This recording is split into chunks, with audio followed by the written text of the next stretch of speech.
Bom, hoje nós temos aqui no canal uma participação muito especial. Círio Gomes já foi prefeito, governador, deputado, ministro da Fazenda.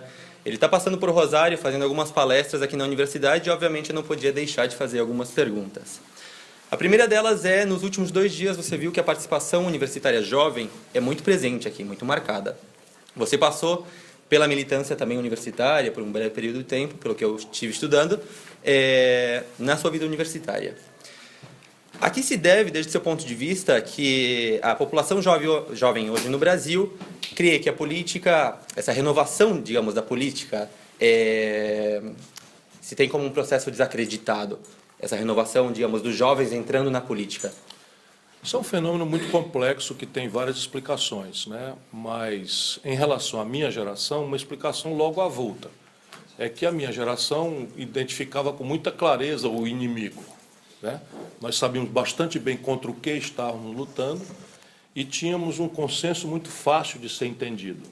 Contra a ditadura, embora parecesse uma coisa muito dura, muito cruel, muito ameaçadora, havia clareza de ficar contra ela e havia como que uma abastança felicitante, né, na nossa crença de que nós tínhamos a capacidade de derrotá-la mais cedo, mais tarde ou mais tarde. A gente acreditava que era mais cedo. E aí a agenda também era muito simples. Então era anistia, eleição direta, constituinte, a redemocratização do país, porque era como se podia celebrar esse consenso, na medida em que, e isso explica a diferença para hoje, superadas essas caricaturas, hoje o inimigo não é mais claro. Nossa geração, a geração de vocês, está sendo induzida a referir a felicidade, que para a nossa geração era espiritual, não estou falando de religião, estou falando de amor, de serenata, de compaixão, de idealismo político, de insurgência revolucionária, tudo isso é felicitante do ponto de vista espiritual. As novas gerações são induzidas a referir sua felicidade, inconscientemente, ao acesso a um padrão de consumo absolutamente sofisticado e que, a rigor, é a única coisa que está globalizada, a informação de um padrão de consumo ao qual as pessoas, esse padrão de consumo, as pessoas são induzidas a referir os elementos simbólicos de sucesso social, os elementos simbólicos da aceitação do garoto mais jovem pelos seus grupos. Então você tem uma ansiedade, uma angústia existencial na humanidade que esmaga, né? E o dogma neoliberal destruiu a política como locus, né? Ou pelo menos tentou destruir a política como locus, onde você deposita sua percepção do real e suas idealizações de mudança, ou a sua confiança em uma idealização.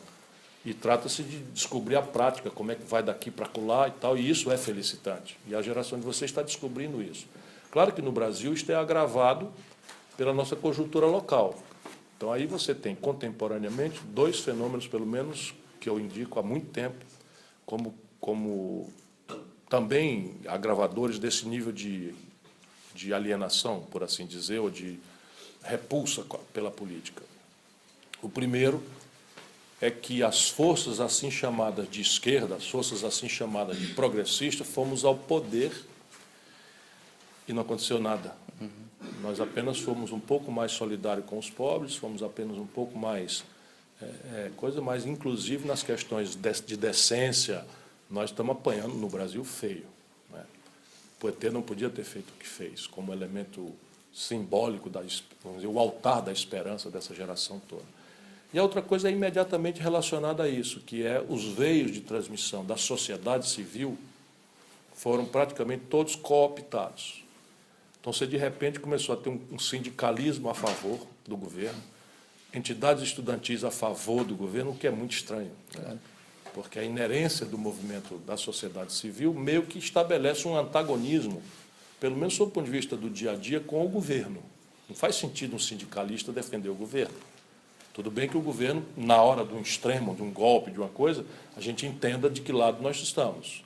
Mas nós não, agora, por exemplo, quando nós estamos precisando desses veios de transmissão, essas cabeças estão lá sem corpo, porque perderam o nexo dialético, porque passaram a ser governistas, ao invés de expressão fiel das contradições da sociedade brasileira.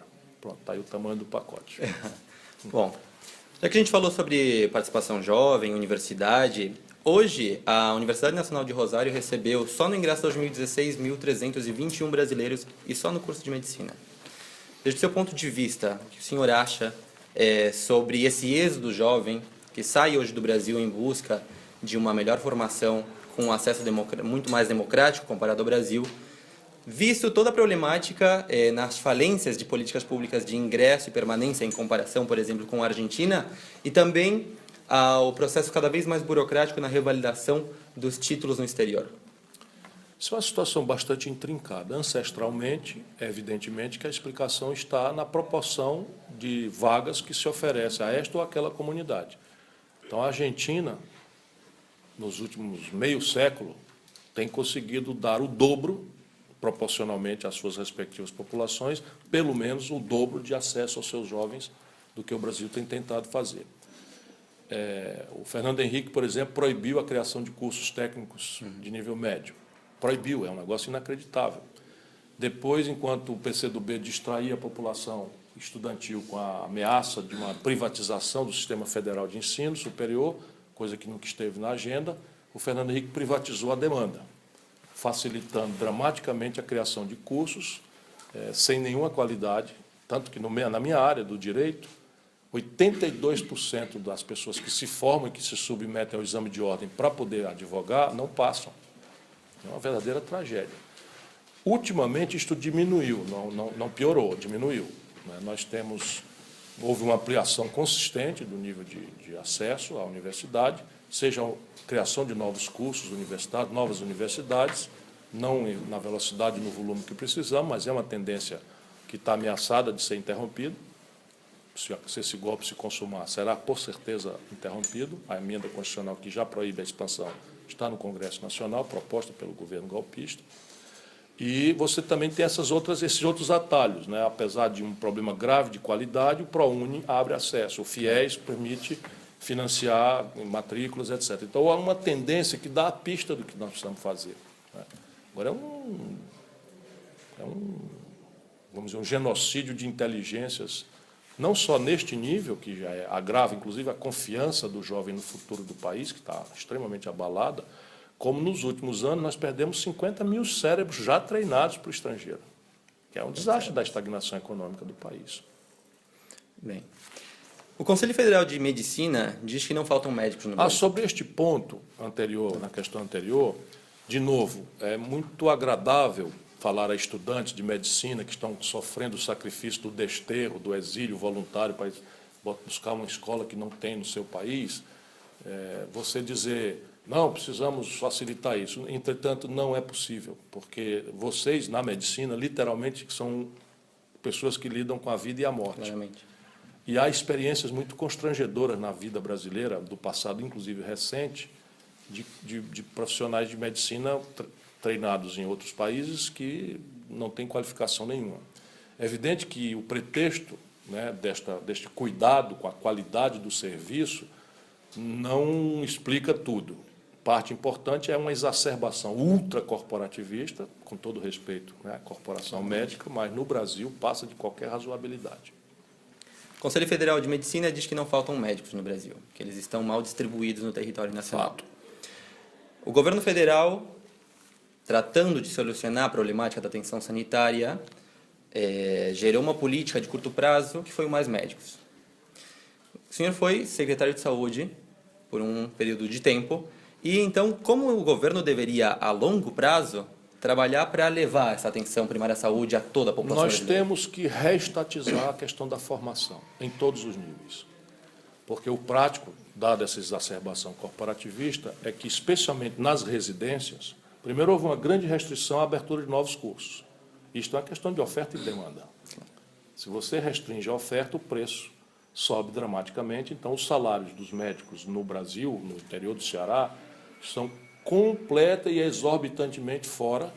Não que não mereça. Eu acho que uma formação desse nível merece o melhor salário, mas estou explicando a realidade brasileira. Você tem os salários completamente fora da realidade. Então, o médico, invariavelmente, numa pequena comunidade, ele tem um salário maior do que todas as pessoas da cidade, inclusive do juiz. E troca por coisas também que são presença por 2 dias da semana, por um turno de trabalho, enfim. porque há uma demanda tão violenta e há financiamentos para estabelecer equipes de saúde da família, etc., etc., e expandiu-se dramaticamente. O Ceará, por exemplo, que é um dos estados mais pobres do Brasil, no interior já tem 100% de cobertura do programa de saúde da família. Então, nós estamos pagando lá 20 mil, 22 mil, 23 mil, 25 mil para um garoto que inicia a sua carreira fazer a atenção básica. Mas na formação você já não tem. Porque na formação brasileira, você ultra especializa o jovem estudante lá a partir logo da escola. E nós precisamos de um profissional generalista para fazer a atenção básica, por óbvio. Então, você tem um problema de formação. Quando você vai para a questão da atenção secundária e terciária, aí é uma tragédia. Só para lhe dar um dado, hoje o Brasil tem menos anestesistas do que tinha há 15 anos atrás, há 10, 20 anos atrás. Menos. Por quê? Porque nós delegamos, sem deliberação politicamente legítima, por mera pressão e contrapressão de grupos corporativos, nós delegamos às entidades médicas a faculdade de credenciar as residências e de habilitar o número de vagas. Então, os anestesistas foram os primeiros, mas os pediatras já são em seguida os próximos. Está faltando anestesista no Brasil, falta pediatra no Brasil dramaticamente, falta UTIsta, falta médico de UTI. Então, o médico de UTI ganha R$3 mil por um plantão de uma noite. E você fica atrás procurando na capital. Para ir para o interior não é verdade que seja questão de salário, porque o salário é tão sofisticado em todos os lugares que é justo que o camarada queira morar na capital. Onde se tem mais infraestrutura. Então, se não houver uma questão de ordem pública que interfira na formação, né, e que requalifique, não se pondere o orçamento discriminado de recursos humanos, inverta a lógica de uma superespecialização muito precoce para uma formação generalista, quem sabe essas ideias aí de fazer primeira residência na saúde da família, depois vir, enfim. Como os promotores, por exemplo, eu simpatizo com a ideia de uma carreira de Estado médica. Bom, e justo quando eu terminei de fazer essa pergunta e fiz a última da minha entrevista, um problema técnico veio e fez com que a gente não conseguisse mais gravar. E a gente só se deu conta disso agora, na verdade ontem à noite, quando eu passei o vídeo para o computador e eu fui assistir a entrevista completa. Porém, o áudio sim está gravado e enquanto eu tomo aqui meu café, eu deixo vocês escutarem os 30 segundinhos da última pergunta. Uma pergunta que não podia faltar, para a gente finalizar, é como, dentro de 20 ou 30 anos, nos livros de história, vão estar redatados a história brasileira atual, do governo interino, dos militantes para impeachment e de tudo que foi arquitetado nos últimos anos. Um golpe sujo, né, com fortíssima interação internacional, e com os nomes dos que estão praticando isso levados para o panteão dos pilantras, isso não tem a menor dúvida. Muito obrigado pela participação, foi uma honra tê-lo aqui no canal. Muito obrigado, nem doeu. Eu tive pouco tempo para poder fazer perguntas para ele, justamente pela agenda apertada que ele teve aqui em Rosário, mas foi muito proveitosa a vinda dele para Rosário, todas as palestras que foram dadas e todos os debates que se armaram. Por mais que uma pessoa não concorde com 100% do que ele fala ou com nada do que ele fala, pode confrontar as ideias, e essa obviamente é a ideia de um debate, não é? Volto a repetir o que eu falei no áudio que vocês acabaram de escutar, foi uma honra entrevistar ele, ver refletido muitos ideais que eu também compartilho, ver também que aquela pessoa que a gente vê na televisão, nos debates, é uma pessoa simples, humilde, acessível para conversar. Foi obviamente uma honra tê-lo no canal, poder entrevistá-lo e poder compartilhar algumas horas de debate. Espero que vocês tenham gostado. Não se esqueçam de deixar aqui nos comentários o que vocês acharam dessa entrevista, curtir, compartilhar com seus amigos e a gente vê na semana que vem. Até mais. Tchau.